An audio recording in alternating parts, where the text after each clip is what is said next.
Hey everyone, Jaleesa Scott in here, and this is the Energy on Life. That is education, nutrition, exercise, and rest generates years on life. So I never explained that to you all. I should probably say it more often. But yeah, that's what this channel is all about. Today we're going to be doing a quick Q&A. I hope it's quick because y'all know I can talk forever.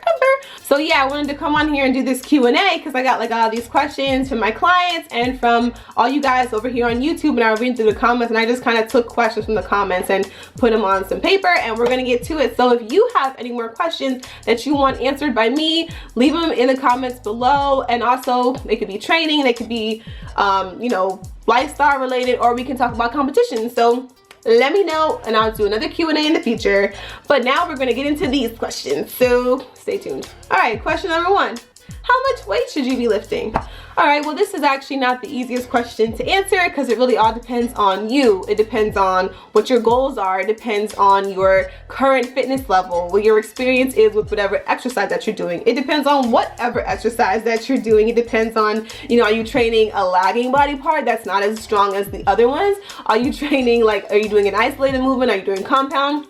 So I'm not gonna say give you like a number to start at because that's just impossible and that's very irresponsible of me. So what I would do, what I can say for guidance is that you want to make sure that, you know, by the end, by like the last 2 to 3 reps of whatever exercise that you're doing, you want to make sure that you feel like you absolutely cannot do any more for that set. You know what I mean? Like you want to make sure, if you're, you know, I like to do it by like, I want to make sure I'm challenging myself. So I mean, I'm not gonna say like right out the gate, you know, rep number 1 to be like struggling so hard, but you definitely want to be struggling by like the last 2 to 3 reps of that exercise. Okay, you want to feel like you actually did something by the end of your workout, you know. So yeah, but like I said, it all depends on your goals.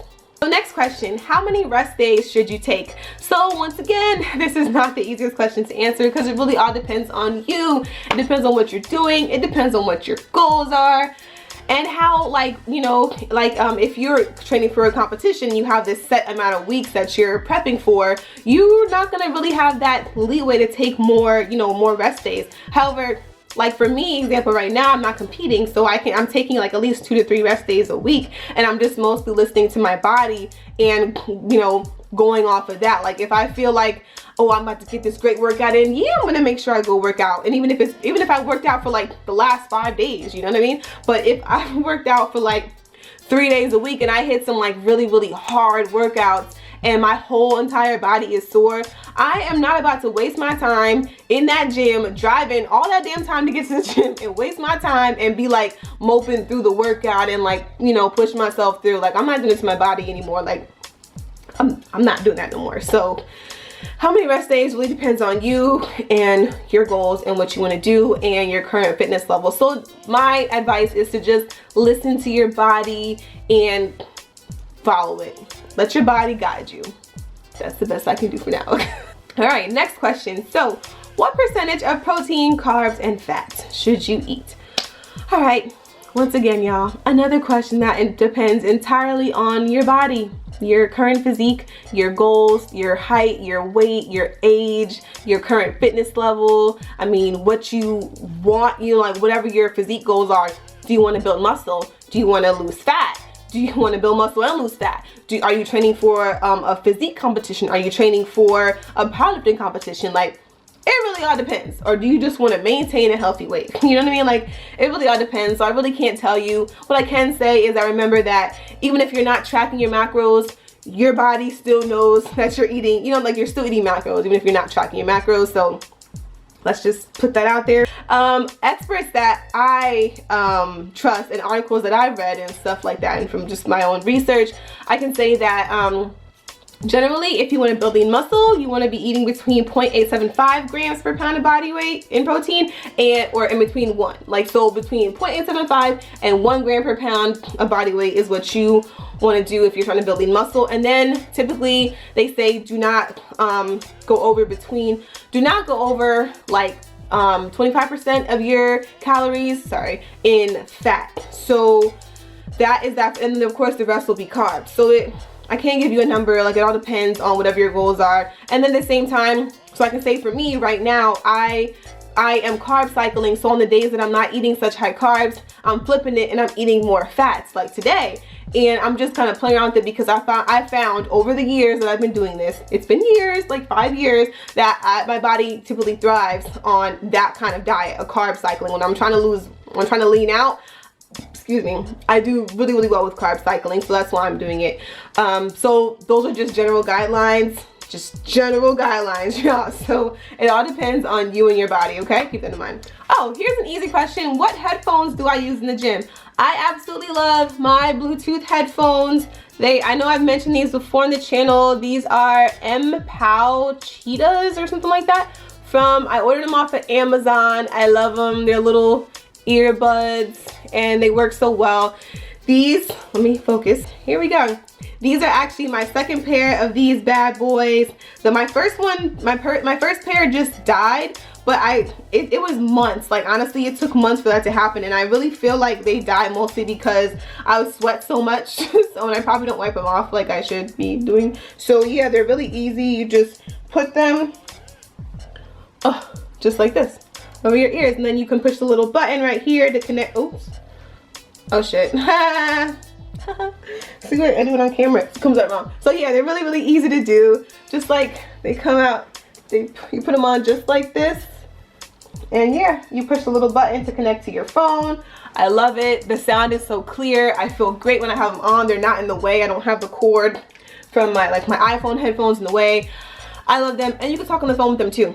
So I guess I'll link them below, the link to them from Amazon. I ordered them Prime. They're like between like $21 and I think like $26, depending on whatever one you get. So yeah, I love them. Go check them out. Do you use creatine? And can I do a video on creatine? I don't use creatine. Never really have consistently used creatine, but I think the general guidelines for creatine is like 5 grams per day for women and more for men. I'm sorry, I don't really know exactly because I've never been a creatine user and I'm not going to speak on, you know, creatine. I don't really push supplements to anyone. I'm not saying they're bad, or I don't think creatine is bad at all. Creatine monohydrate is one of the most heavily researched supplements there are in the market, so don't think it's bad. But I encourage you all to do your own research on it if you really want to use creatine for keeping, you know, I think it helps you to, that's something with your ATP, and it helps you to keep like keep the energy going through your workouts. But don't quote me,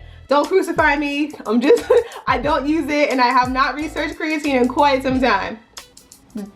Okay, here's a good one that I get from plenty of women.